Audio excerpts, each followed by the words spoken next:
व्रत लो कि आज से मैं गलत रास्ते पर नहीं जाऊंगा, आज से मैं असत्य नहीं बोलूंगा, जब बोलूंगा तो सत्य बोलूंगा। किसी को धोखा नहीं देने का व्रत लो, किसी का अपमान ना करने का व्रत लो, माँ बाप की सेवा करने का व्रत लो। बुढ़ापा आ गया तो बस 10 माला 12 माला 100 माला। एक संत जी अयोध्या में हमें मिले, वो हमारे संघ के संत हैं, हम साथ में ही रहते थे। जब संत वो बने थे तो वो सीनियर थे, हम उनके चरणों में थे, हमारी उम्र के थे, उनके भी उम्र 30-32 वर्ष की होगी प्रेजेंट में।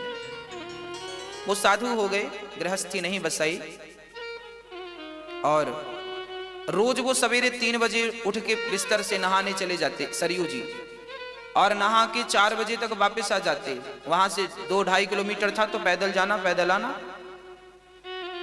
तो वो हमारी साथ रहा करते थे, साथ में ही वो 2 कदम दूर उनका बिस्तर था, 2 कदम पीछे हमारा बिस्तर था, साथ में सोते थे। वो वहां सोते, हम यहाँ सोते।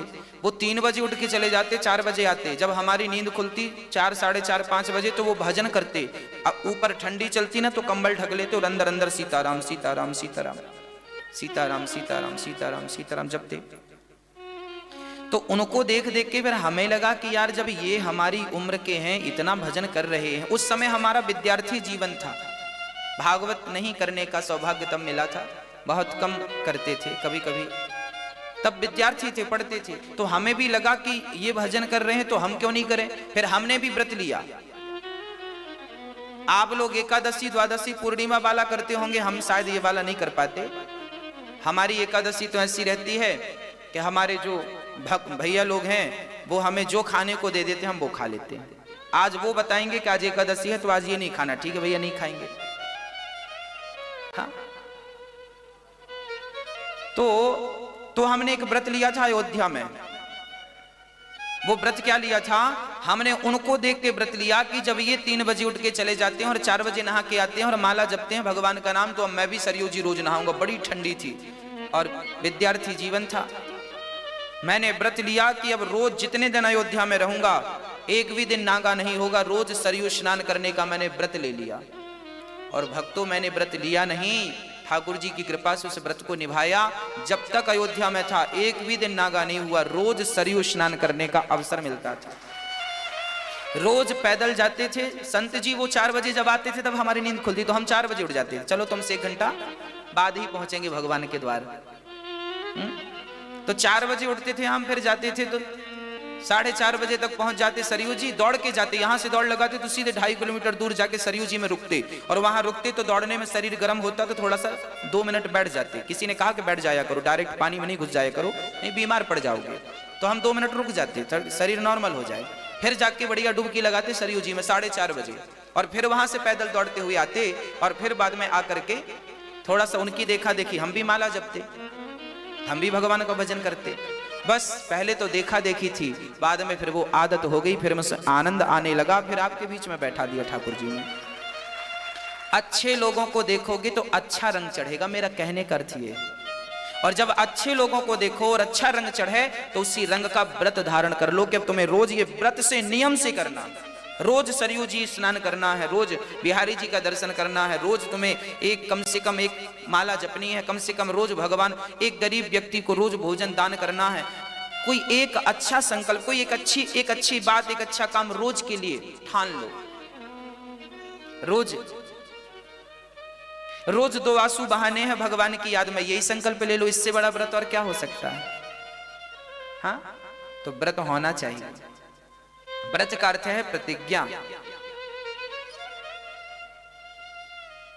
रोटी लड्डू खाने से व्रत नहीं टूटता, आपके भीतर की जो बुराइयां हैं उनसे व्रत टूट जाता है। जैसे शुक्रवार का व्रत हमारी माताएं रखती हैं, शुक्रवार के व्रत में माताओं को किसी ने बता दिया है कि खटाई नहीं खाते। अच्छा, माताओं को किसी ने अधूरी बात बता दी, किसी ने ये तो बता दिया खटाई नहीं खाते, पर बेचारे किसी ने ये नहीं बताया कि खटाई चीज क्या है। और हमारी माताओं ने टमाटर को, इमली को, आम को, छाछ को खटाई समझ लिया, बेचारी नहीं खाती डर के मारे, कहीं संतोषी माता नाराज ना हो जाए।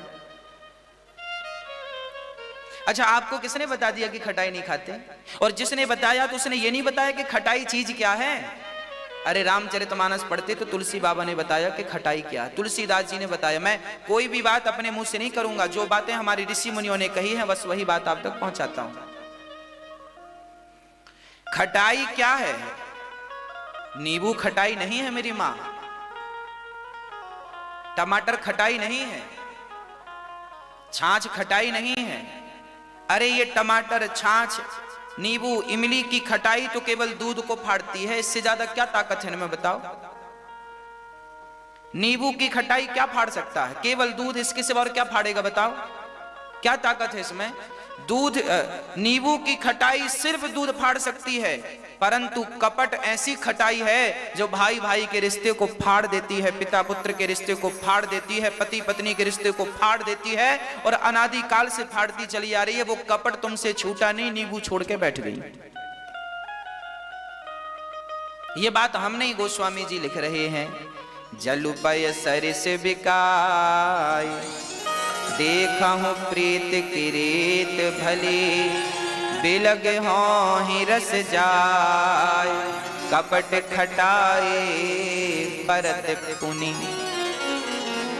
कपट की खटाई का त्याग करना, कपट छोड़ना है जो हमारे भीतर है, हाँ या ना? भगवान राम भी कहते हैं, निर्मल मन जन सो मोहि पावा। आगे लिखते हैं गोस्वामी जी, मोहि कपट छल छिद्र ना भावा। भगवान को कपट ही अच्छा नहीं है, भगवान को कपट पसंद नहीं है और वही लोगों से छूटता नहीं है। कपट छूट जाए तो फिर बात ही क्या? तो फिर व्रत कैसे रहें? बुराइयों का त्याग करके अच्छाइयों को धारण करने का नाम व्रत है। अच्छे संकल्प, अच्छी प्रतिज्ञा लेने का नाम व्रत है। और जैसे आज एकादशी है, माना कि आज एकादशी है, जब एकादशी आए तो क्या करना चाहिए, व्रत कैसे करना चाहिए वो मैं आपको बताऊं। गुरुवार आए और भगवान विष्णु का व्रत करना हो तो व्रत कैसे करना चाहिए। मंगलवार आए और हनुमान जी का व्रत करना हो तो कैसे करना चाहिए। सोमवार आए और शंकर जी का व्रत करना हो तो कैसे करना चाहिए। वो व्रत की पद्धति भी मैं आपको बताऊं। व्रत जैसे आज आपका व्रत है, आज एकादशी माना की, तो आप सुबह जल्दी उठ जाओ और बड़े प्रेम से जल्दी से स्नान करके लोटा भर जल ठाकुर जी को चढ़ाओ, सूर्य भगवान को। और आज एकादशी है तो आज ठाकुर जी का बढ़िया अभिषेक करो, दूध से नहवाओ, दही से नहवाओ, खूब ठाकुर जी का ओम नमो नारायणाय नमः, ओम नमो नारायणाय नमः, नारायणाय नमः, नारायणाय नमः, लक्ष्मी नारायणाय नमः, लक्ष्मी नारायणाभ्याम नमः। खूब स्नान कराओ ठाकुर जी को दूध दही से और मेवा मिष्ठान खिलाओ पिलाओ ठाकुर जी को। और दिन भर आज मंदिर में बैठ के 4 लोगों को और बुला लो, रिश्तेदारों को, पड़ोसियों, आज एकादशी है, 4 लोगों को बुलाओ और बस कीर्तन करो, श्रीमन नारायण नारायण नारायण। खूब कीर्तन करो, भगवान का नाम खूब जपो। और जाप करने में, कीर्तन करने में, पूजा करने में इतने खो जाओ, इतने डूब जाओ कि सुबह से शाम कब हो गई पता ना चले। अरे भोजन की याद ही ना आए, सुबह से शाम तक आपको भगवान के सिवा कुछ याद ना आए, इसका नाम व्रत है। रोटी छोड़नी नहीं पड़ती, भजन में इतने मस्त हो जाओ कि ये सब अपने आप छूट जाए, इसका नाम व्रत है। कई लोगों को हमने देखा दिन में सोते रहते हैं व्रत के दिन। क्यों सोते रहते हैं? जागेंगे तो रोटी की याद आएगी। बाकी दिन जितना नहीं खाते लोग, व्रत के दिन उतना खा जाते हैं। व्रत के नाम पर बड़ा खा लेते हैं लोग, वो महंगा महंगा खाते हैं। इसलिए पहले हर चीज का अर्थ समझना चाहिए, इसका अर्थ क्या है।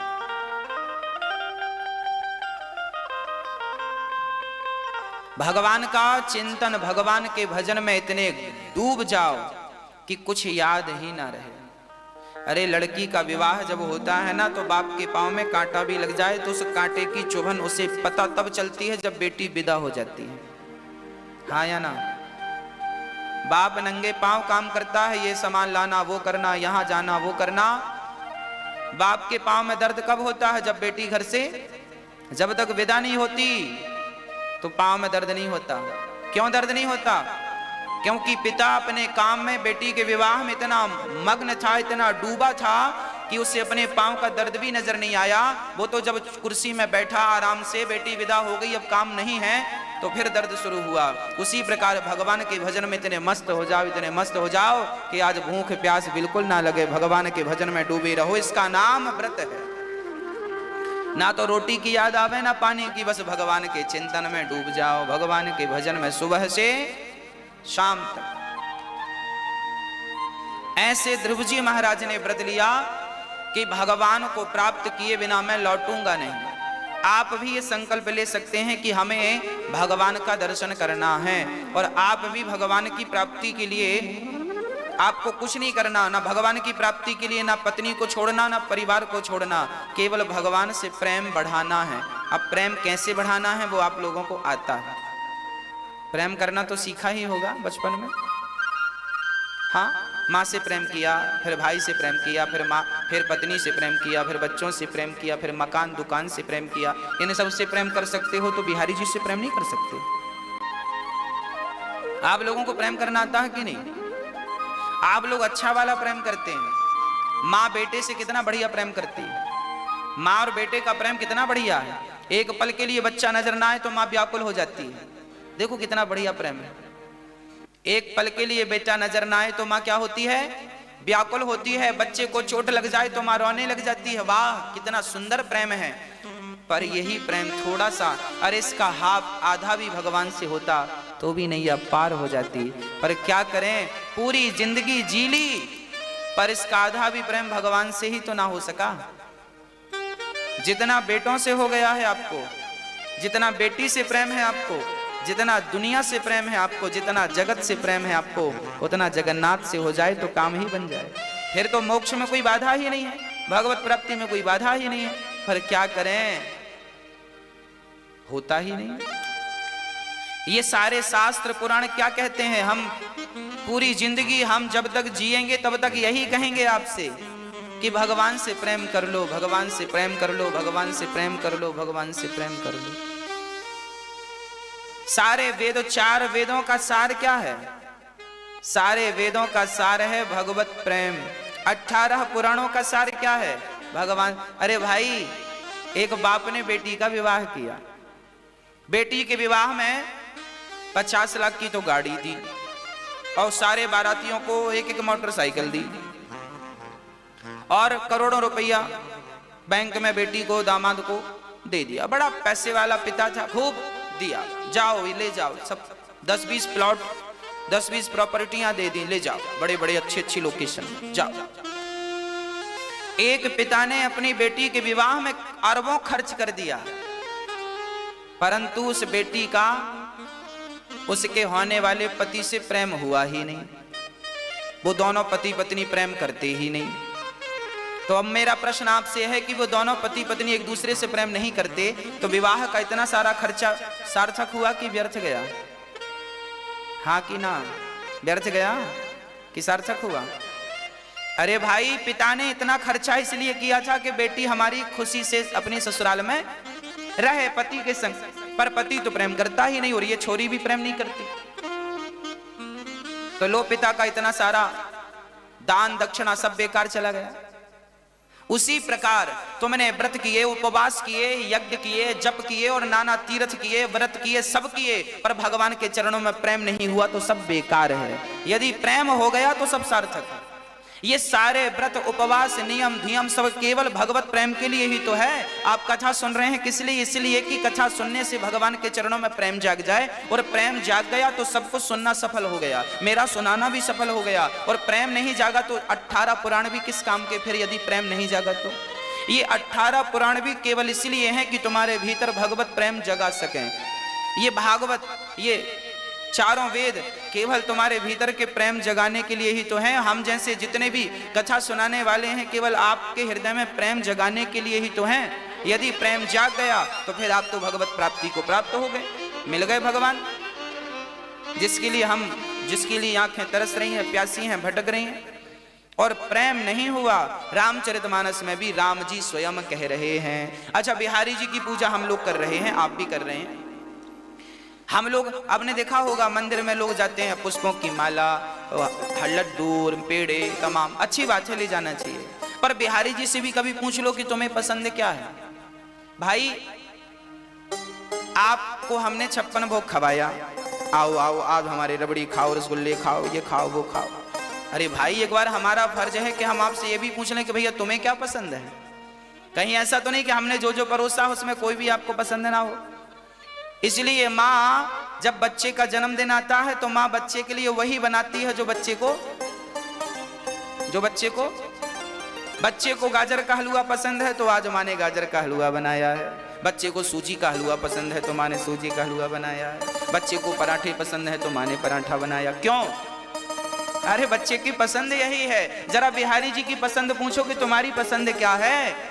लड्डू पसंद है क्या, पेड़े पसंद है क्या, माला पसंद है क्या? भगवान कहेंगे ना हमें ये कुछ भी पसंद नहीं। तो क्या पसंद है?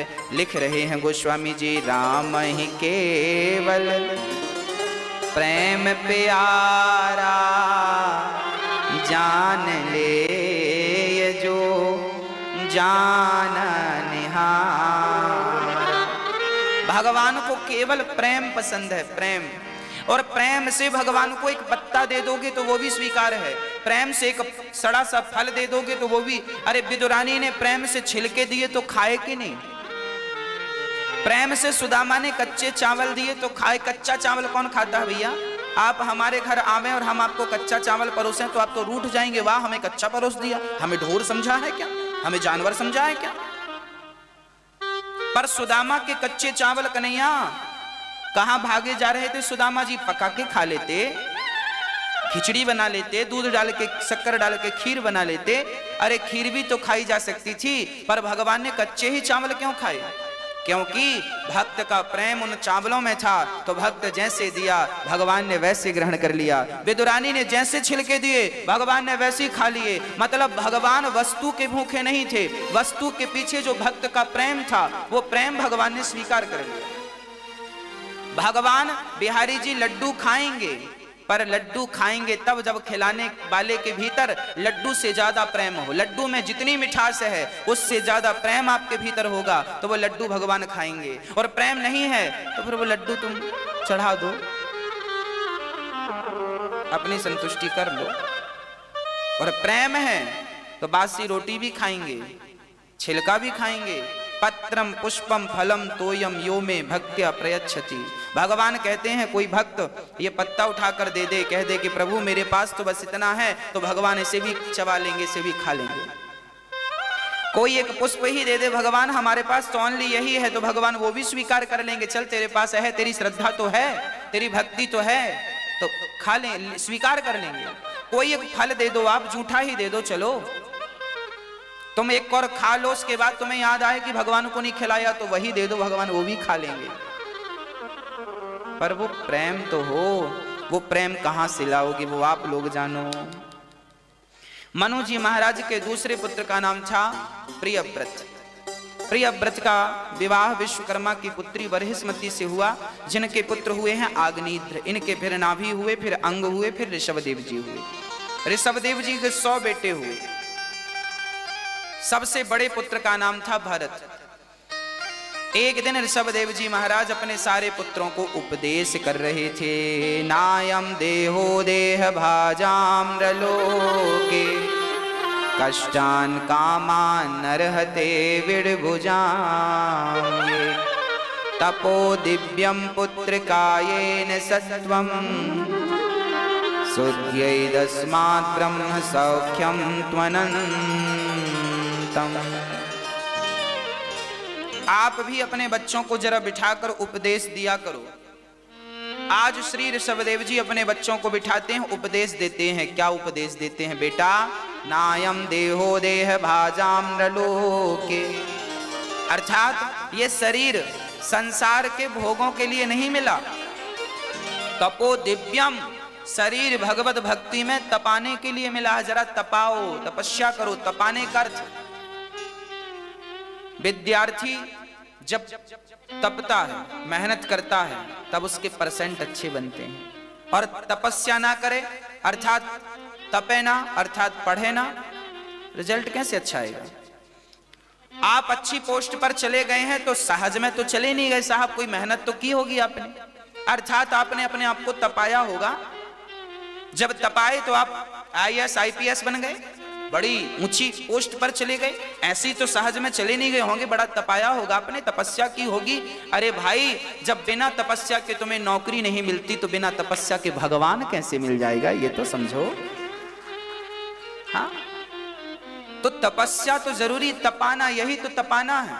कोई पैसों के लिए तपा रहा है, कोई भगवान के लिए तपा रहा। देखिए, आईएएस आईपीएस बनना हो, ऊंची पोस्ट में जाना हो ना, तो बड़ी तपस्या करनी पड़ती। तपस्या मीन्स बड़ा अध्ययन करना पड़ता है, पढ़ाई करनी पड़ती है, दिन रात पढ़ो तब कहीं जाके एग्जाम निकलते हैं। हाँ, सहज में नहीं निकलते। एक वो हैं जो घर में बैठ के तपस्या कर रहे हैं, आप तैयारी कर रहे हैं आईएएस आईपीएस की, सीए की, फलाने की और इसकी, आप घर में बैठ के तैयारी कर रहे हैं। और एक वो संत हैं जो जंगल में तैयारी कर रहे हैं। आप भी तप रहे हैं और वो साधु संत भी तप रहे हैं। फर्क इतना है कि आप तपस्या करके क्या बनेंगे, आईएएस बन जाएंगे, आईपीएस बन जाएंगे, जज बन जाएंगे। हाँ, और आपको अच्छी पोस्ट पे पहुंचा दिया जाएगा, पैसा बहुत मिलेगा। इस तपस्या से संसार के सुख मिलेंगे, भौतिक सुख, नाम होगा, पद होगा, पैसा होगा, खूब आनंद से।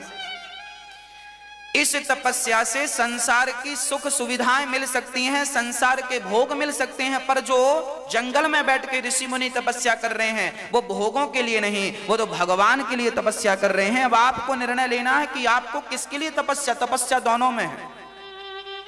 भोगों को पाने के लिए भी तपस्या करनी पड़ेगी और भगवान को पाने के लिए भी तपस्या करनी पड़ेगी। अब जीवन में आप किसको अधिक महत्व देते हैं, भोगों को या भगवान को? भोगों को महत्व देना है तो संसार पर्याप्त है, और भगवान के लिए बढ़ना है तो फिर इसके लिए फिर आपको इसका त्याग करके आगे बढ़ना पड़ेगा। और उस त्याग में याद रखना, उस त्याग में जो सुख मिलेगा वो इस सुख से करोड़ों गुना अच्छा है, करोड़ों गुना। इस सुख की तो मैं तुलना करूं गुड़ की तरह। आदमी को गुड़ तब तक ही अच्छा लगता है जब तक उसे रबड़ी ना मिल जाए। एक आदमी ने कभी रबड़ी खाया ही नहीं, बस गुड़ खाता, वो सबसे कहता भाई गुड़ बहुत अच्छा है, गुड़ बहुत, तुम भी खाया करो। और वास्तविक में गुड़ अच्छा है, ठंडी को खाना चाहिए। गुड़ अच्छा है, गुड़ बड़ा स्वादिष्ट है, गुड़ बड़ा खाया करो। किसी ने रबड़ी चटा दी और रबड़ी चाटा तो भूल गए भाई ये क्या है। अरे तू बोला वही लाना कल वाली, अब वो दूसरे दिन नहीं लाए। अरे वो कल वाली कहाँ, अरे तेरे पास तो गुड़ है। नहीं गुड़ नहीं, वो वाली दिखाओ, वो कहाँ है जो कल चटाई थी तुमने, कहाँ है? अब उसको अब लो भूल गया कि गुड़ भी कुछ होता, वो रबड़ी के पीछे भागने लगा। बस संसार का सुख गुड़ की तरह है और भगवान की भक्ति का सुख तो रबड़ी की तरह है। एक बार तुम चाट लोगे ना भक्ति का सुख, एक बार तुम्हारी जिह्वा पे लग जाए राम नाम का सुख, फिर ये संसार का सुख तुम्हें भाएगा ही नहीं। अभी भा रहा है मतलब अभी वो सुख मिला नहीं, अभी वो आनंद वो प्राप्त नहीं हुआ। मिल जाए तो इसे छोड़ना नहीं पड़ता। मैं कभी ये नहीं कहता कि तुम ये छोड़ दो, वो छोड़ दो, फलाना ना मैं कभी ये कहता कि पत्नी छोड़ो ना, परिवार छोड़ो ना। मैं कभी ये नहीं कहता कि तुम पत्नी छोड़ दो, पति छोड़ दो, घर छोड़ दो। मैं ये कहता हूं सबके बीच में रहो। और हम इस बात पर यकीन रखते हैं कि जब आम का फल कच्चा होता है तो वो वृक्ष को पकड़ के रखता है, और वही आम जब पक जाता है तो वृक्ष से छुड़ाना नहीं पड़ता, वो अपने आप।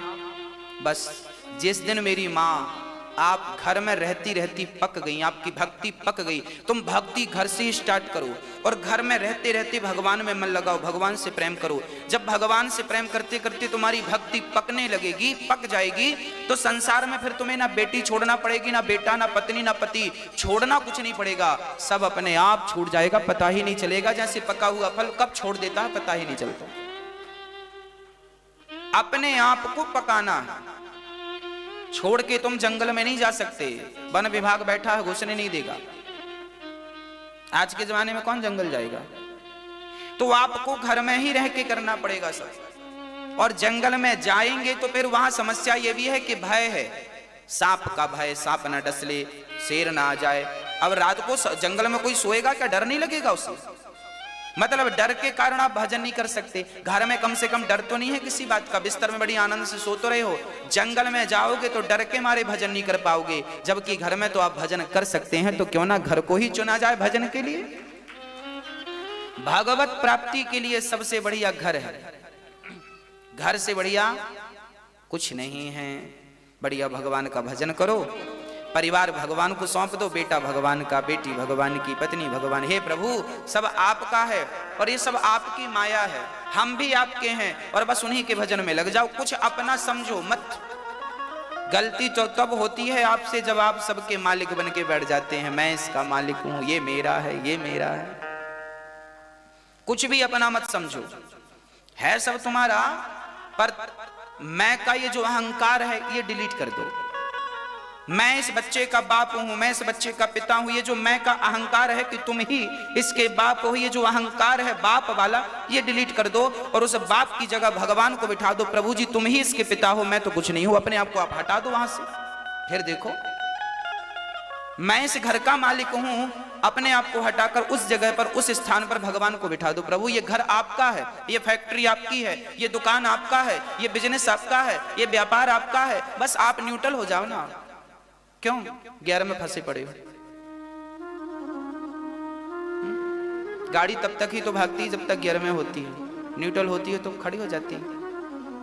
पार्किंग में खड़ी है ना, आगे ना पीछे खड़ी है। तो आप भी जो 11 में फंसे पड़े हैं, 1 नंबर 2 नंबर 3 नंबर 4 नंबर, हाँ न्यूट्रल पार्किंग मूड में डाल दो अपने आप को। साइलेंट, सब बिहारी जी का है, मेरा कुछ नहीं। मैं नहीं, मेरा नहीं, यह तन किसी का है दिया, जो भी मेरे पास है वह धन किसी का है दिया। जब देने वाला वही है तो मैं क्यों डींगे मारूं कि मैं ये मैं ना। साइलेंट, चुप, न्यूट्रल। श्री भरत जी महाराज को पिता का उपदेश चढ़ गया और भरत जी महाराज घर से, उनके ऋषभदेव जी तो भगवत भजन करते हुए चले गए, 9 बच्चे योगेश्वर हो गए। भरत जी महाराज अपना घर परिवार छोड़ के गंडकी के तट पर चले गए। श्री भरत जी महाराज गंडकी के तट पर गए और संसार छोड़ के, पत्नी पुत्र का मोह छोड़कर जंगल गए और बस भगवान का ध्यान करने लगे। नारायण नारायण नारायण नारायण भगवत भजन करने लगे। तभी भरत जी से गलती हो गई कि भरत जी एक दिन नदी में स्नान करने गए तो वहां एक मृगी का बच्चा बह रहा था। मृगी ने पानी में ही बच्चे को जन्म दे दिया। तो वो बच्चा पानी में बहता जा रहा था, बस मरने वाला था। तो भरत जी की नजर पड़ गई तो भरत जी उस मृग के बच्चे को बचाकर अपनी कुटिया पर ले आए। देखिए कुटिया पर ले आए, यहां तक तो बढ़िया था, पर अब भरत जी से गलती ये हो गई कि भरत जी उस मृग के बच्चे से प्रेम करने लग गए। मेरा मृग, उसी के संग बैठे हैं, उसी को खिला रहे हैं। अब भजन वजन सब छूट गया। मृग को चराते हैं, मृग को घुमाते हैं, मृग के संग बैठते हैं, मृग से बातें कर। जंगल में कोई था नहीं, मृग से नेह कर लिया। अंत में जब मृत्यु का समय आया तो भरत जी उस मृग को देखते देखते देखते देखते मर गए, प्राण निकल गए। और जब प्राण निकले तो यमराज ने कहा कि आप मृग को देखते देखते आए हैं, इसलिए अब आपको मृग की योनि में जाना पड़ेगा। अंते यामति सागति। आप लोगों से प्रार्थना है कि आप लोग भी मरने के पहले मन ना लगा लेना किसी में, क्योंकि जहां मन लगाओगे वही दुर्गति होनी है आपकी। मरते समय मन स्त्री में लगेगा तो आपको स्त्री बनना पड़ेगा, मरते समय मन पुरुष में लगेगा तो पुरुष बनना पड़ेगा, मरते समय मन कुत्ते में लगेगा कुत्ता बनना पड़ेगा, मन जहां लगेगा वहां जाना पड़ेगा। इसलिए मरते समय बिल्कुल बिल्कुल बिल्कुल मन को हटा देना। अच्छा, बहुत सारे एडवांस जो लैपटॉप कंप्यूटर है ना आजकल, जहां से जैसे आप काम कर रहे हैं, कोई भी काम करते करते वो बंद हो गया, कंप्यूटर लैपटॉप कोई भी, मोबाइल फोन में भी ये सिस्टम आ गया है। काम करते करते बंद हो गया, बैटरी के कारण बंद हो गया, तो उसके बाद जब आप चार्ज में लगाएंगे तो वो वहीं से स्टार्ट होगा। हाँ या ना? एडवांस टेक्नोलॉजी है। पहले ऐसा नहीं था, पहले शुरू से स्टार्ट होते थे। अब क्या हो गया है कि लैपटॉप में आप काम कर रहे हैं और वो बंद हो जाएगा तो आप चार्जर बैटरी चली गई, आप ध्यान ना दे पाए, बंद हो गया। अब क्या हुआ, अब आप चार्ज में लगाएंगे तो वो वहीं से स्टार्ट होगा। हाँ कि ना? हाँ। बस आपका मरते समय मन जहां लगा है तो दूसरा जन्म वहीं से स्टार्ट होगा जहां इस जन्म में आखिरी बार मन लगा था। कंप्यूटर वहीं से चालू हुआ जहां से बंद हुआ था। बस ईश्वर भी यही है, आपका मनी राम मन आखिरी समय जहां है, गति वही है, अंतयामति सा गति। इसलिए मरते समय मन को सबसे हटा लो, लैपटॉप बंद हो उसके पहले काम धाम पूरा करके सेव कर लो फाइल और अपनी गैलरी में आ जाओ, बढ़िया बाहर आ जाओ। हाँ, ताकि वहां से आप फिर किसी भी फंक्शन में जा सकते हैं। आप भी मरने के पहले सब वापसी कर लीजिएगा, पत्नी से मन हटा लीजिएगा, पुत्रों से मन हटा, सबसे बिल्कुल अपने वापसी आ जाइएगा ताकि आपका मोक्ष हो जाए। और यदि मन बेटे में लगा रहा तो लो भैया, बेटे के ऊपर मन लगा रहा, अब फिर तुम किसी के बेटे बन के आओ, फिर तुम झंझट में पड़ो। इसलिए बिल्कुल साइलेंट, मन कहीं ना लगे, बस मरते समय भगवान में मन लगाओ। इसलिए मरते हुए आदमी को गीता सुनवाई जाती है, इसलिए सुनवाई जाती है ताकि गीता के शब्द सुने और उसका यहां वहां मन लगा हो तो हट जाए। पर आजकल उल्टा, जब मर जाता है तब गीता सुनवाते हैं। अब किसे सुनवा रहे हो भैया? मरने के पहले गीता इसलिए सुनवाई जाती है कि यहां वहां से मन हट जाए। भरत जैसे ज्ञानी का मन लगा तो भरत जैसे ज्ञानी को मृग बन के आना पड़ा। जंगल में लगी आग तो भरत जी मृग बन के आए थे, अब वो मृग बने थे, आग लगी तो उसमें जल गए, फिर तीसरा शरीर मिला उन्हें मनुष्य का। भगवान ने कहा कि तुम्हें एक मौका और देंगे मनुष्य बनाने का, अब तुम गलती ना करना नहीं तो गति बिगड़ जाएगी। अब भरत जी मृग बन के गए, उसके बाद मनुष्य बनकर आए। अब भरत जी बिल्कुल चुप रहते हैं, किसी ने गाली दी तो कोई उत्तर नहीं, किसी ने स्तुति की तो कोई उत्तर नहीं, बड़े चुप रहते हैं, गुमसुम रहते हैं, ना पढ़ते हैं ना लिखते हैं, कुछ भी काम भरत जी नहीं करते। भरत जी को पता है कि पिछले जन्म में मृग के चक्कर में गति बिगड़ गई थी, इस जन्म में भी गति ना बिगड़ जाए, इसलिए तब के खाए, तब खाई तो खाई, अब खाए तो राम दुहाई, अब नहीं करेंगे गलती। दूध से जली हुई बिल्ली भी छाछ को फूक फूक के हाँ पीती है। तो आपसे ये गलती, ये अपराध ना हो जाए कि आप भी मन कहीं यहां वहां लगाएं। मन भगवान के श्री चरणों में अब भरत जी ने पूर्ण रूप से समर्पित कर दिया। पिता ने कहा गीता पढ़ लो, पिता ने कहा ये पढ़ लो वो पढ़ लो, पर भरत जी ने कुछ नहीं पढ़ा। भरत जी को पता था कि मैं पढ़ लूंगा और कहीं पढ़ाई का ही घमंड आ गया तो भी मैं उलझ जाऊंगा, शादी कर लूंगा तो कहीं सुंदर पत्नी का, सुंदर बच्चों का अहंकार ना आ जाए। आजकल माँ बाप को भी बड़ा अहंकार होता है, मेरा बेटा तो ये है, मेरा बेटा तो वो है, बेटे के अहंकार करे घूम रहे हैं। बेटा कोई अच्छी पोस्ट में चला जाए, फिर देखो पिता को ऐसे चलता है। अहंकार पग पग में बैठा है और वो ये समझते नहीं है कि भाई यही तुम्हारे सबसे बड़ा दुश्मन है।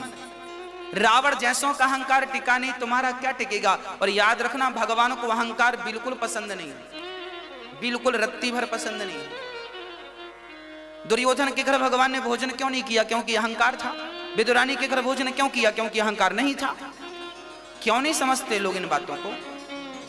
और याद रखना अहंकार केवल भगवान को नहीं, हमें भी अच्छा नहीं लगता और आप लोगों को भी अहंकार अच्छा नहीं लगता। आपका कोई दोस्त आपसे अहंकार में बात करे, आपका पड़ोसी आपसे बड़ा एटीट्यूड में बात करे तो आपको अच्छा लगता है? बोलो। आपका भाई ही आपके सामने बड़ा ईगो में बात करे आपसे, आपको अच्छा लगेगा? अरे भाई, जब आपको अहंकार अच्छा नहीं लगता तो भगवान को अहंकार कैसे अच्छा लगेगा? जो व्यक्ति अहंकारी है वो भगवान के मतलब का नहीं। आप ये अपराध ना करिएगा। भारत जी बिल्कुल चुप हैं, कोई उत्तर ना शादी करते हैं ना गृहस्थी, ना हैं ज्ञानी पर बोलते कुछ नहीं है, क्योंकि उनको पता है कि बोलने में कहीं ना उलझ जाए। भारत जी बस उनकी भौजाइयां बासी रोटी दे देती हैं तो नमक के साथ खा लेते हैं। एक बार भाभियों को वो भी महंगी पड़ने लगी तो भाभियों ने अपने अपने पतियों से कहा ये निठल्ला घर में ही बैठा बैठा खाता है, कुछ काम धाम तो करता नहीं। तो भाइयों ने खेत भेज दिया, जाओ धान बो दी है चिड़ियों को उड़ाना। पर भरत जी बाजा बजा बजा के चिड़ियों से कहने लगे कि चिड़िया खेत भी राम जी का और तुम भी राम जी की हो, खाओ राम जी की चिड़िया, राम जी का खेत खाओ री चिड़िया। भर भर पेट हम बैठे हैं, चिड़ियों से खवा दिया। भाइयों ने आके 2 लाठियां जमाई, निकम्मा किसी काम का नहीं है। खेत में भी चिड़ियों को धान खवा दिया, घर से निकाल दिया भरत जी, घर से निकाल दिया। भरत जी को लगा अब भगवान की कृपा हो गई, अब मैं बिल्कुल संसार से बिल्कुल मुक्त हो गया। अब भाइयों ने भौजाइयों ने घर से निकाल दिया, पिताजी तुम चले गए थे भगवान के घर। अब भरत जी बिल्कुल जंगल में भगवान के भरोसे विचरण करते हैं। वो कहीं भी बैठ जाते हैं, सांप के बाजू में बैठ जाते हैं। उनको ये विश्वास है कि भगवान ने जितनी श्वासें दी हैं वो पूरी लेनी है, ये सांप डसेगा भी तो हम मरेंगे नहीं, क्योंकि उनको सांप से ज्यादा भगवान पे भरोसा था। ये क्या डसेगा हमें? क्या अर्थ है इनका? इनका अर्थ ये है कि जब भगवान के बनकर घर से निकलना तो बिल्कुल निडर होके निकलना। याद रखना, जीवन में डरते वही हैं जिनको भगवान पे विश्वास नहीं होता। जिनको भगवान पर पूर्ण विश्वास है वो ये जानते हैं कि मारने वाला भगवान है तो बचाने वाला भी। क्या मारेगी मृत्यु? भारत जी बिल्कुल स्वच्छंद विचरण करते हैं जंगल में, कोई भय नहीं, कोई डर नहीं, कोई बाधा नहीं। एक बार जंगल के भीलों ने भरत जी को पकड़ लिया, तुम्हारी नरबली चढ़ाएंगे। भरत जी बोले ठीक है। भरत जी को खाया, फिर खिलाया पिलाया, बड़े लड्डू खिलाए, पकवान खिलाए। भरत जी बोले वाह बढ़िया खिला रहे हो, खिला रहे। भरत जी खूब खाए। अरे भरत जी तो बिल्कुल साइलेंट थे, जो मिल जाए खा लेते हैं। खाया और माला पहनाया गले में। भरत जी को कोई ने खिलाया तो खा लिया, माला पहनाया तो माला पहन लिया। अब उन्होंने कहा चलो सिर झुकाओ, तुम्हारी बलि चढ़ाएंगे। तो भरत जी ने सिर भी झुका दिया। ये नहीं नहीं नहीं हमें मत मारो, काहे नहीं मारो, मारेंगे। भरत जी ने बिल्कुल खुशी से सिर झुका दिया, मार दो। अरे भाई देखो, जीवन में ना भयभीत नहीं होना चाहिए। तुम अपना सिर झुका दो, मौत होगी तो नहीं झुकाओगे तो भी मारे जाओगे, और मौत नहीं होगी तो झुका दिया है तो भी नहीं मारे जाओगे। कई बार एक्सीडेंट होता, हम सुनते हैं कि एक प्लेन क्रैश हो गया, गिर गया, प्लेन के सारे यात्री मारे गए पर कुछ रह गए। क्यों रह गए? जब सारे मारे गए थे तो ये भी नहीं पड़ जाते, क्यों रह गए? मतलब मारने वाला भी भगवान है और बचाने वाला भी भगवान है। मैंने पढ़ा था एक शिप के बारे में, समुद्र में डूबी थी, सबसे बड़ी थी, कोई नाम था, 1914 की बात थी। हाँ, टाइटैनिक नाम था उसका। उसमें 1500 लोग, लगभग 1500 लोग मारे गए थे, पर कुछ उसमें भी बच गए थे। हाँ जी, टाइटैनिक जहाज था, पानी में डूबा था। लगभग 1914 की बात है ये, लगभग, कंफर्म नहीं कह सकते, लगभग 1914 की बात है ये। टाइटैनिक में बहुत सारे यात्री सवार थे, बड़ा सुरक्षित जहाज बनाया था बनाने वाले ने। लोग यात्रा पर थे, पानी बर्फ की चट्टान से टकरा गया, एक्सीडेंट हुआ, 1500 लोग समुद्र में डूबकर मर गए, पर उसमें भी कुछ बचाए गए। कुछ मतलब 1 या 2। अब प्रश्न ये खड़ा है, जब 1500 मरे थे तो फिर 1-2 भी मर जाते। 1-2 क्यों बच गए? क्योंकि मारने वाला है भगवान, बचाने वाला है भगवान।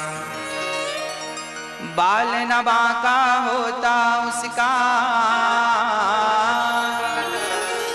बाल न बांका होता उसका, जिसका रक्षक दया निधान।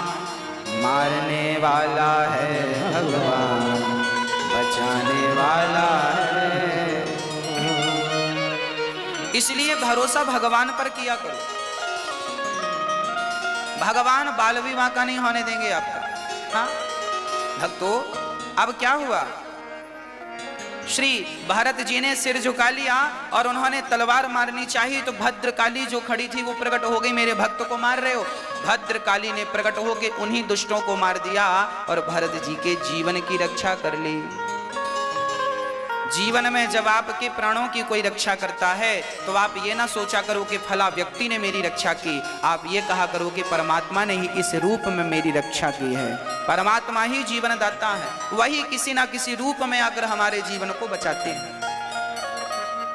पालकी पर चढ़ के चला और एक कहार बीमार पड़ गया। तो भरत जी को कहार बनाकर लगा लिया।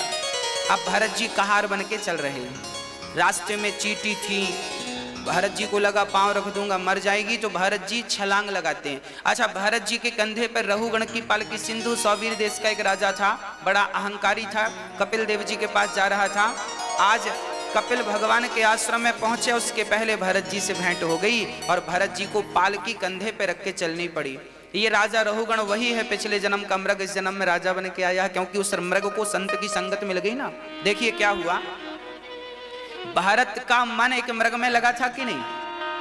तो भारत जी का मन लगा था उस मृग में, तो भारत जी तो बन गए मृग, और उस मृग का मन लग गया था भरत जी में, तो वो मृग बन गया राजा रहुगण जो सत्संग करने जा रहा है। आपका मन जिसमें लगा है आपको वो बनना पड़ेगा। तो श्री भरत जी महाराज रहुगण को, राजा रहुगण जब चींटियों पे पांव ना रख के भरत जी ने छलांग लगाई तो राजा रहुगण के पालकी सिर पे टकराई। राजा रहुगण ने कहा क्यों रे, कौन है, ठीक ठीक नहीं चल रहे, उछल कूद कर रहे हो? कहारों ने कहा महाराज ये भर्ती हुआ है, यही उछल कूद कर रहा। तब भरत जी को उनके कहारों ने डांटा, ए भाई ठीक ठीक चलना, गलती ना करना नहीं दंड मिलेगा। अब की बार भरत जी ने देखा फिर चींटियां हैं, तो भरत जी ने फिर छलांग लगाई, और ऐसी छलांग लगी कि राजा रहुगण के मस्तक से रक्त गिरने लगा, रक्त की धार। अब तो पर्दा हटाकर राजा रहुगण आग बबूला हो गया। मूर्खो, जानते नहीं मैं कौन हूं? कौन है? कहारों ने कहा महाराज ये है। अब रहुगण का पूरा गुस्सा भरत जी पर फूट पड़ा, बहुत डांट लगाई, बड़ा दुबला पतला है, मेरा भार नहीं उठा सकता, राजा हूं मैं, अभी तुझे मौत के घाट उतार दूंगा, मृत्यु दंड दूंगा। भरत जी चुपचाप उसकी सारी डांट सुन रहे थे। मैया जी, दुष्टों के मुंह नहीं लगना चाहिए, गाली जो आपको दे उनके मुंह लगोगे। भारत जी संत थे, चाहते तो श्राप दे के भस्म कर सकते थे, मुझे गाली देता, तपस्या का बल था इनके पास, पर नहीं। कुत्ता आपको काटता है तो आप तो कुत्ते को नहीं काट लेते, आप तो इंजेक्शन लगा के अपना इलाज करते हैं, और आपने भी उसे काट दिया तो फिर उसमें और तुम में अंदर क्या रहा?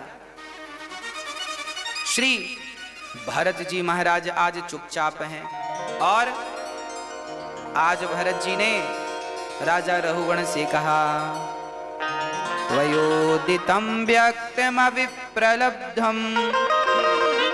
भरतो समय स्याददिवीरभारः गन्तुर्यदि स्यादधिगम्य मध्वा शिवेतिरासौ न विदां प्रवादः। आज रहुगण ने कहा तुम बहुत दुबले पतले हो।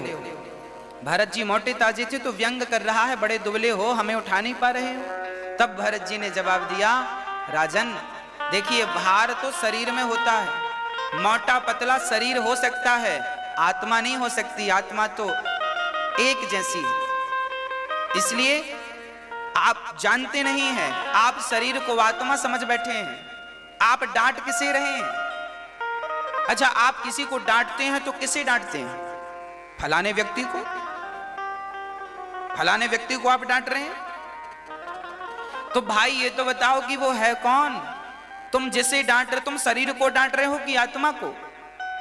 देखिए शरीर अलग है, आत्मा बिल्कुल अलग है। शरीर और आत्मा वैसे ही अलग अलग हैं जैसे मोबाइल और सिम दोनों अलग अलग हैं।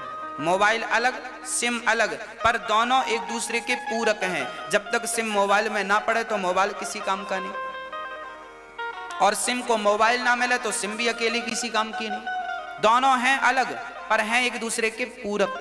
उसी तरह आत्मा सिम जैसी है, शरीर मोबाइल सेट जैसा है। मोबाइल है ये मोबाइल तब तक काम नहीं करेगा जब तक इसमें सिम नहीं पड़ेगी, नेटवर्क नहीं होगा, वाईफाई नहीं होगा, नहीं तब तक कोई काम नहीं करेगा। उसी प्रकार आत्मा तो वाईफाई जैसी है,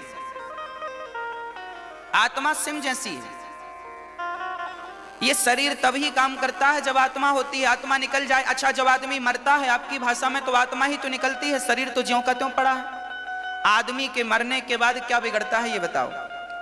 आत्मा ही तो नहीं रहती, बाकी तो सब है। आंख कहीं नहीं गई, नाक कहीं नहीं गई। हाँ, मरने के बाद तो बाल भी बढ़ते हैं, नाखून भी बढ़ते रहते हैं। तो फिर आप रखते क्यों नहीं हो आदमी को? ये तो हमारा अपना था, अब रखो फ्रिज में संभाल के। क्यों जला देते हो? आप ही तो भेजते हो, ले जाओ। क्यों जलवा देते हो? क्यों दफना देते हो? उस व्यक्ति की वैल्यू तब तक थी जब तक उसके भीतर आत्मा थी। सीधी बात कहें तो शरीर की कोई वैल्यू नहीं है, वैल्यू तो उस आत्मा की है। और सच्ची कहूं तो तुम शरीर हो ही नहीं, क्योंकि तुम शरीर होते तो तुम तो तब भी थे जब मर गए थे, तब भी तो तुम्हारा शरीर अवेलेबल था, उपस्थित था, आत्मा ही तो नहीं थी। इसका अर्थ क्या हुआ?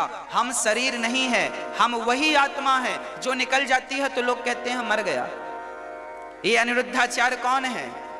शरीर नहीं हूं मैं वही आत्मा हूं जिसके निकल जाने से लोग कहेंगे मर गया। मैं वही आत्मा हूं। शरीर 5 चीजों से मिलकर बना है, पृथ्वी, जल, वायु, अग्नि, आकाश। इन 5 चीजों से मिलकर शरीर बना है और अंत में ये 5 तत्व 5 में जाके मिल जाते हैं। पृथ्वी तत्व पृथ्वी में, वायु तत्व वायु में, जल तत्व जल, अग्नि अग्नि में, आकाश आकाश में। बचा क्या? आत्मा बची। आत्मा जाके परमात्मा से मिल गई, आत्मा परमात्मा में। फिर प्रश्न खड़ा हुआ कि तुमने जो पाप और पुण्य भोगा था उसका फल कौन भोगेगा? यदि आत्मा परमात्मा में मिल गई, शरीर 5 तत्वों में मिल गया, तो फिर तुमने जो पाप किए हैं इसका फल कौन भोगेगा? जो पुण्य किए हैं इसका फल कौन? फिर क्यों करता है आदमी पाप और पुण्य? क्यों डरता है पापों से? क्योंकि पाप और पुण्य भोगने वाला भी कोई है तुम्हारे भीतर। कौन भोगता है? आपके भीतर के पाप कौन भोगेगा? पुण्य कौन भोगेगा? बताओ, आप बताओ जल्दी से सोच के, फिर हम बताएंगे कौन भोगता है। हमारे भीतर एक चीज और है, मोबाइल में, मोबाइल तो है, सिम है, एक तीसरी चीज और होती है जिसे हम मेमोरी कार्ड कहते हैं। मेमोरी होती है कि नहीं? आपने मोबाइल से कोई चीज, आपने फोटो क्लिक की तो फोटो जाके सेव कहाँ होती है? चाहे फोन की मेमोरी हो चाहे मेमोरी कार्ड हो, होगी तो मेमोरी में। फोन के अंदर भी इंटरनल मेमोरी होती है, होगी सेव मेमोरी में ही। मोबाइल का कैमरा फोटो को क्लिक कर सकता है, सेव नहीं कर सकता, सेव तो मेमोरी में होती है। वीडियो बन सकती है पर वीडियो सेव तो होगी मेमोरी में। ये कैमरे लगे हैं, कैमरे में भी किनारे एक मेमोरी पड़ी रहती है, मेमोरी में सारा डाटा सेव हो जाता है। हाँ जी, बस इसी तरह तुमने जो पाप और पुण्य किया है ना, ये तुम्हारी मेमोरी में सेव हो रहा है। ये मेमोरी क्या है? तुम्हारा सूक्ष्म शरीर, जिसे हम मन भी कहते हैं। मन को हल्के में मत लेना, यह मन ही तो जन्म मृत्यु का कारण है। सारा झंझट मनीराम का है। ये जो मन है यही सूक्ष्म शरीर है। हमने जो भी पाप किए हैं मन में सेव है, पुण्य किए हैं सब मन में फीड है। जब हम मरते हैं तो हमारा सूक्ष्म शरीर, अच्छा सूक्ष्म शरीर क्या है वो भी मैं आपको, आपने कभी सपना देखा है कि नहीं? सपना देखा होगा तो आप अपने कमरे में सो रहे थे पर सपने में हरिद्वार चले गए। तो ये बताओ, सपने में आप हरिद्वार गंगा नहा रहे हो, ये कौन है जो गंगा नहा रहा है? कौन है ये? आप तो कमरे में सो रहे हो और ये हरिद्वार कौन घूम रहा है? कौन? आपका मन। आपका मन आपको वही स्वप्न का दृष्टा है। स्वप्न का दृष्टा कौन है? स्वप्न का दृष्टा मन है और मन को ही विद्युत जन सूक्ष्म शरीर कहते हैं। ये शरीर हमारा स्थूल शरीर है, ये शरीर हमारा स्थूल शरीर है और मन सूक्ष्म शरीर है। ये तो यहीं जलाने के काम आता है, पर सूक्ष्म शरीर ही जाता है भगवान के घर और वहीं पर हिसाब किताब होता है कि तुमने कितना पाप किया और कितना पुण्य किया है। और जो तुमने पाप किया है तो पापों का फल तुम्हें कीड़ा मकोड़े बनकर के, नाली का कीड़ा, मकड़ी, चमगादड़, ये सब बन के आना पड़ता है। यही तो कर्मों का दंड है, नरक जाना पड़ता। और तुमने पुण्य किए हैं तो फिर तुम्हें भगवान मनुष्य का तन देते हैं। देखो तुमने गलती की तो तुम्हें पाप का दंड भोगना पड़ा। जब आदमी मर के जाता है तो भगवान हिसाब किताब करते हैं, कितना पुण्य किया कितना पाप किया। यमराज पूरा हिसाब लगाते हैं, इन्होंने 5 किलो पाप किया है, 100 ग्राम पुण्य किया है। 5 किलो पाप और 100 ग्राम, तो पहले पाप ज्यादा है ना, 5 किलो निकले। अच्छा आपके कितने पाप निकलेंगे जब हिसाब होगा? बताओ, 5 किलो ही निकलेंगे कि कुछ कम भी निकलेंगे? कितनी उम्मीद है आपको? हाँ, कुछ कम ज्यादा होंगे कि 5 ही निकलेंगे? 10 तो नहीं निकलेंगे? निकलेंगे। कुछ लोग कह रहे हैं ज्यादा की उम्मीद है महाराज जी, ज्यादा उम्मीद है। हाँ? हम तो कहते हैं भगवान आपके एक रत्ती पाप ना निकले, पर हिसाब किताब होगा तो आप लोग ना अभी खूब मौज कर रहे हो। हाँ, खूब कपट चल रहा है, छल चल रहा है, झूठ चल रहा, पर ठहरो ठहरो, मिलेगा, इसका भी फल मिलेगा। कर लो मनमानी, कर लो। हाँ जी, 5 किलो पाप जब निकलते हैं तो 5 किलो पाप का फल भोगने के लिए भगवान फिर मृत्यु लोक में भेजते हैं। जाओ, 5 किलो पाप तुमने किया है, अब उनका फल भोग। 5 किलो पाप खत्म कैसे होते हैं? तुम्हें मच्छर बनना पड़ता है, मक्खी बनना पड़ता है, नाली का कीड़ा बनना पड़ता है, चमगादड़ बनना पड़ता है, सुअर बनना पड़ता है, कुत्ता बनना पड़ता है, बिल्ली बनना पड़ता है, वृक्ष बनना पड़ता है, हाथी बनना पड़ता है, शेर बनना पड़ता है। सब कुछ 84 का चक्कर हमारे तुम्हारे लिए ही तो है। जैसा पाप तुमने पाप किया ना 5 किलो पाप में, तुम्हें सब बनाएंगे भगवान एक एक चक्कर। जब तुम्हारे पाप खत्म हो जाएंगे और 10 किलो किया है पाप, तो फिर 2 राउंड 84 का चक्कर 2 बार, फिर 2 बार मच्छर बनना पड़ेगा, 2 बार नाली का कीड़ा बनना पड़ेगा। और 15 किलो पाप किया तो 3 बार, 20 किलो किया तो 4 बार। वो फिर आप हिसाब लगा लेना आपने कितना किया है, कितनी बार आपकी इच्छा है बनने की। 84 का चक्र, पुनरपि जननम पुनरपि मरणम। ये 84 का चक्र ऐसी थोड़ी है भाई 10वीं में कोई फेल हो जाए तो फिर से तो पाठ 1 पढ़ेगा, लेसन 1 पढ़ेगा, साल भर पढ़ेगा कि नहीं? और 2 बार फेल हो जाए तो 2 बार पढ़ेगा कि नहीं? लेसन 1 फिर पढ़ेगा। और 3 बार फेल हो जाए तो 3 बार पढ़ेगा। उसी प्रकार तुम्हारे जितने किलो पाप होंगे उतने चक्कर। 5 किलो में 1 चक्कर, 10 किलो में 2। अब 5 किलो पाप हैं, अब तुम्हें नाली का कीड़ा बना के फिर सब बना के अंतिम योनि है गौ माता की। आखिरी योनि क्या है? 84 लाख योनियों में आखिरी योनि है गौ माता की। गौ माता जो है वो अगले जन्म में निश्चित कन्फर्म है कि वो मनुष्य की योनि में आने वाली है, मनुष्य बनने वाली है। आखिरी योनि गौ माता की, आखिरी योनि। तो 84 का चक्कर घूमने के बाद आखिरी में गौ माता तुम सबको बनना पड़ा, हमें भी बनना पड़ा होगा, आपको भी बनना पड़ा। अब बने हैं मनुष्य, अब भैया बच के चलना, 5 किलो कहीं फिर से ना हो जाए, नहीं फिर 84 का चक्कर। और वो 100 ग्राम जो पुण्य थे ना तुम्हारे, जब तुम पूरा 84 का चक्र भोग लेते हो तो भगवान के पास फिर जाते हो, भगवान हमने 5 किलो पाप भोग ली, अब क्या करें? भगवान बोले तो तुम्हारा 100 ग्राम पुण्य था, उस 100 ग्राम पुण्य के बल पर तुम्हें भगवान फिर मनुष्य का तन देकर के संसार में भेज देते हैं। जाओ, एक और अवसर दे रहा हूं तुम्हें। इसलिए गोस्वामी जी लिखते हैं कि बड़े भाग्य मानुष तन पावा, अर्थात तुम 100 ग्राम पुण्य लेके आए हो। अच्छा, कोई 200 ग्राम पुण्य लेके भी आया है, जिनके पुण्य केवल 10 ग्राम है। जो लोग कहते हैं मैं भगवान को नहीं मानता, भगवान को नहीं मानता, ये कौन 10 ग्राम पुण्य वाले हैं? ये भगवान को नहीं मानते। जिनके 200 ग्राम पुण्य हैं, जिनके पुण्य अधिक होते हैं, वही भगवान पर विश्वास रखते हैं, वही सत्संग करते हैं, वही भगवान का भजन करते हैं। अरे जिनके थोड़े से पुण्य थे, उन्होंने भगवान के कृपा से मनुष्य का तन पा तो लिया, पर थोड़े से पुण्य होने के कारण भगवान का मनुष्य का तन तो पा लिया, पर भगवान में मन नहीं लगा, अभी भी भोगों में मन लगा हुआ। जिनका मन भोगों में लगा हुआ है, स्त्री सुख में लगा हुआ है, पुरुष सुख में लगा हुआ है, पैसों के सुख में लगा हुआ है, इसका अर्थ यही है कि इनके पुण्य केवल 10 ग्राम थे। इनके इतने पुण्य थे कि भगवान ने इन्हें मनुष्य का तन तो दे दिया, और मनुष्य का तन मिला तो पिछले जन्म में कुकर सुकर बने थे तो भोग रहे थे, तो इस जन्म में भी इनका मन भोग में तुरंत लग गया, बिना सिखाए सीख गए।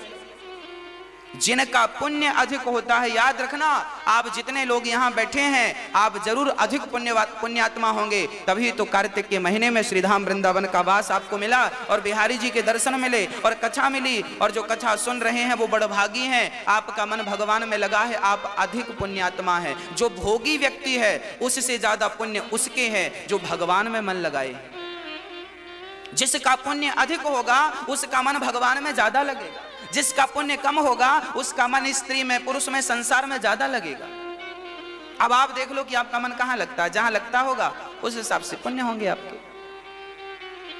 श्री भरत जी महाराज राजा रहुगण को उपदेश करते हैं, राजन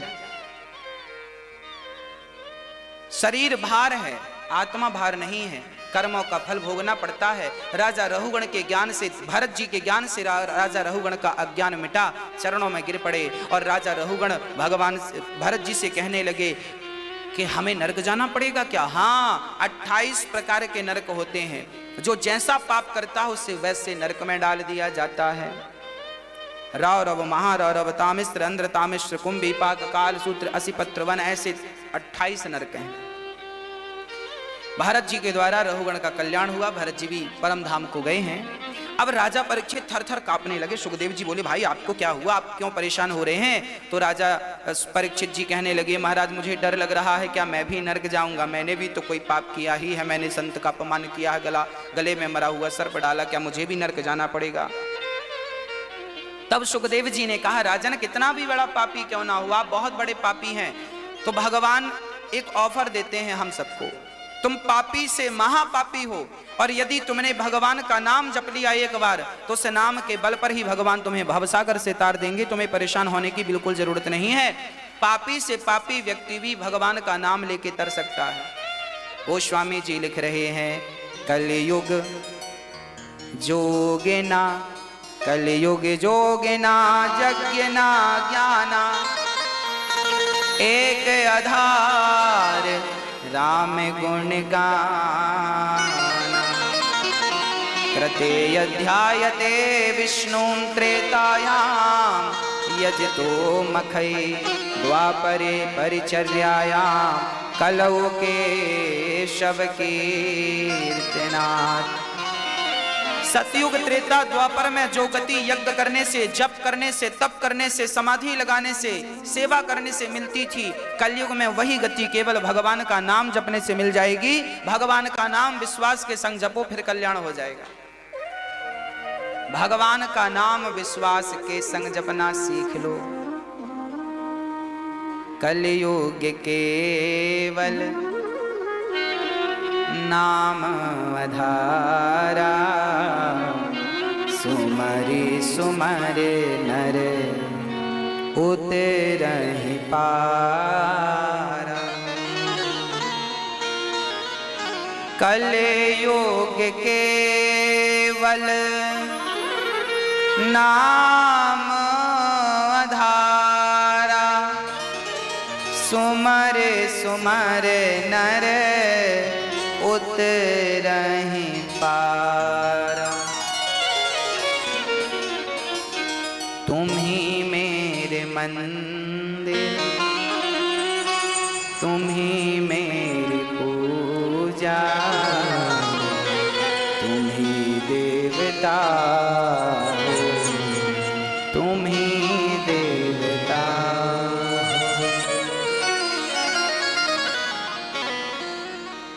तुम ही मेरे माथे की बिंदिया की झिलमिल। सच कहूं, भगवान ही मेरे माथे की बिंदिया है। जैसे नारी की शोभा बिंदिया के बिना नहीं है। नारी कितनी भी सुंदर हो, पर सुहागन स्त्री को तो बिंदी लगाने की बड़ी बात कही जाती है। जैसे नारी का मस्तक बिंदिया के बिना अधूरा है, उसी प्रकार हमारा जीवन भी भगवान की भक्ति के बिना अधूरा है। जैसे नारी की शोभा माथे की बिंदिया बढ़ाती है, ऐसे जीवात्मा की शोभा उसकी भक्ति बढ़ाता है, भक्ति बढ़ाती है। तो भगवान की भक्ति तो हमारे माथे की बिंदिया है। श्री अजामिल जैसा पापी, अजामिल बहुत बड़े पापी थे, केवल पाप करते थे। पत्नी थी तो भोग भोगते थे, बस कोई काम नहीं था इसके सिवा। पर वो पापी से पापी अजामिल भी, उनके घर एक संत आए और संतों ने उनके बच्चे का नाम कह दिया कि इसका नाम नारायण रख देना। बस अजामिल तो कभी जपा नहीं, कभी पूजा करी नहीं, केवल पाप करता है, जुआ खेलता है, शराब पीता है, सारे गंदे गंदे गलत गलत काम करता है, वैश्याओं से संपर्क बना है इसका, संबंध बना है इसका, ऐसे घिनौने और गलत काम श्री अजामिल करता है। पर वो अजामिल जब मरता है तो मरते समय उसके मुंह से धोखे से अपने बेटे का नाम निकल जाता है, जो कि उसके बेटे का नाम था नारायण। त्रिपुरासुर पिछले जन्म में चित्रकेतु थे, इनके बेटे मैंने कहा मन लग गया था। चित्रकेतु राजा का जब बेटा मरा तो राजा रोने लगे कि हमारा बेटा मर गया, भगवान तुमने गलत किया। कई बार जब आपके अपने कोई मर जाते हैं तो आप भी रोते हैं, भगवान आपने गलत किया। उस समय लगता है कि गलत किया। कई लोग भगवान की भक्ति छोड़ देते हैं इसलिए कि भगवान आपने हमारे संग गलत कर दिया। इसको कई अच्छा ये बताओ, आप भक्ति करते हो तो क्या इसलिए करते हो कि आपके घर में कोई मरे ना? मैं भक्ति करता हूं तो क्या इसलिए कि मैं मरूं ना? अरे भाई तुम भक्ति करो, कुछ भी करो, पर मरना तो पड़ेगा। इस सत्यता से भागो मत, इस सत्यता को स्वीकार करो। और कोई मर गया तो चलिए दुख की बात तो है, पर उस दुख में कब तक डूबे रहोगे? क्या मिलना है उस दुख में डूबने से? प्रकृति की सच्चाई को क्यों न कर रहे हो? क्यों नहीं स्वीकार कर लेते? अरे भाई आप भी मरोगे, मैं भी मरूंगा। आप अब कोई मर गया तो हम लोग रोते हैं फलाना मर गया। अरे उसकी मृत्यु पर रोते क्यों हो? तुम भी मर रहे हो, अपनी तैयारी कर लो कुछ, तुम भी तो मरोगे। चित्रकेतु का बेटा मर गया, रोने लगे मेरा बेटा मर गया।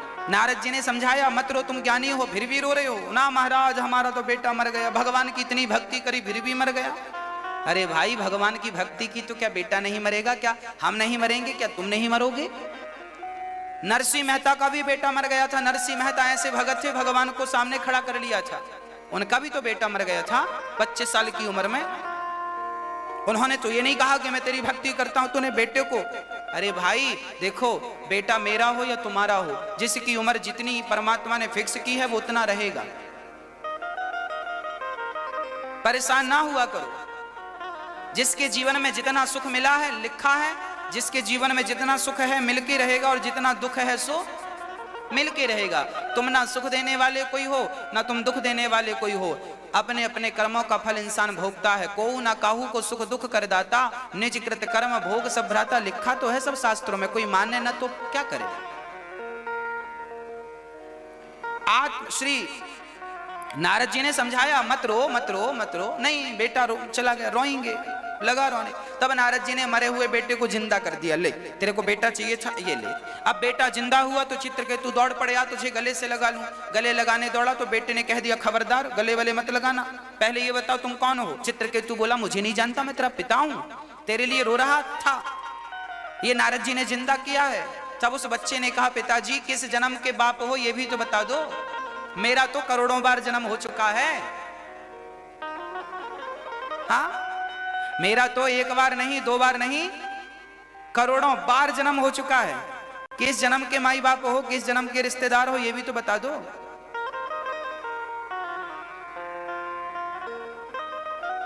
जैसे 100 का नोट, 2000 का नोट जो आज आपके पास है, आपके पहले ये किसी और के हाथ में था, उसके पहले ये किसी और के हाथ में था।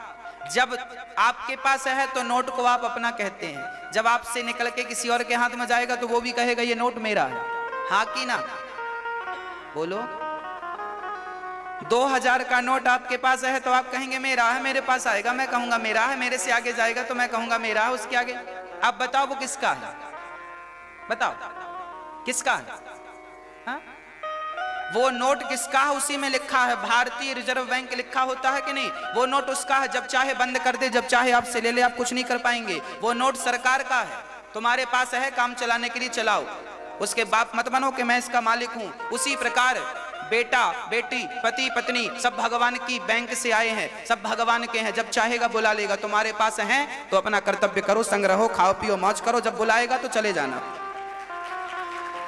जिसका बुलावा है भेज देना, रोना मत कि इसका बुलावा। भाई कभी भी नोट बंद हो सकते हैं, 2000 के और 500 के हो गए, 1000-500 के तुमने क्या कर लिया, हमने क्या कर लिया? और 2000 के भी बंद हो जाएंगे तो तुम और हम क्या कर लोगे? तो जिसको बंद होना था बेचारे 2000 और 500 के तो बंद हो गए, पर 100 का बंद नहीं हुआ। तो जिसको जब बंद होना होगा हो जाएगा, नहीं होना होगा नहीं होगा। जिसकी जब मृत्यु आएगी सो आएगी, अभी तुम्हारी नहीं आई तो मौज करो। बस किसी के जीने मरने से तुम्हारा कोई लेना देना नहीं, फिर भी जबरदस्ती रो रहे हो, परेशान हो रहे हो।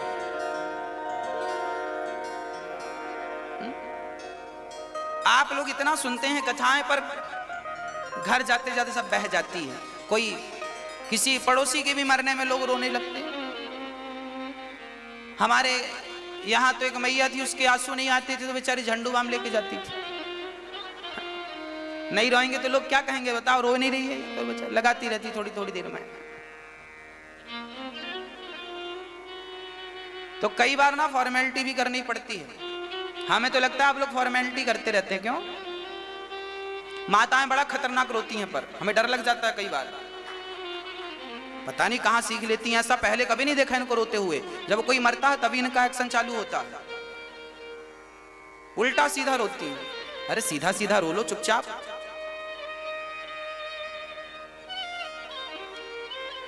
कहीं क्या क्या कह के आदमी को हंसी आ जाए, ऐसा ऐसा माताएं रोती हैं। कई बार लगता ही नहीं कि मरे में आए, लगता कॉमेडी देखने आए। कॉमेडी शो चल रहा है।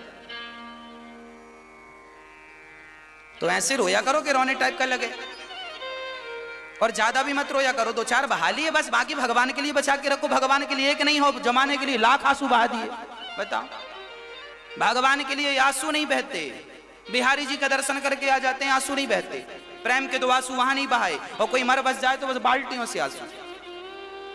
अरे जमाने के लिए आंसू बहाए हो, उन आंसुओं की वैल्यू क्या है? कुछ नहीं वैल्यू है। भगवान के चरणों में 2 आंसू बहे होते तो वो बड़े महत्वपूर्ण थे, बड़ा महत्व रखते हैं वो आंसू जो भगवान के लिए बहते हैं।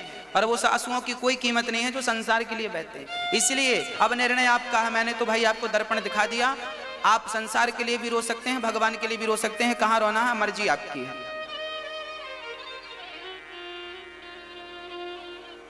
किसी के मरने में मत रोया करो, ज्यादा चुप रहा करो। भगवान को याद किया करो, याद किया करो कि तुम्हें भी ऐसे एक दिन मरना है। तुम भी ऐसे शिथिल हो जाओगे, लोग तुम्हारे मरने पर भी आएंगे। जब तुम किसी की अर्थी देखा करो तो अपने आप को इमेजिन किया करो कि एक दिन तुम भी ऐसे ही लेटोगे और लोग तुम्हें 4 लोग ले जा रहे होंगे। तुम्हारा ही भविष्य है।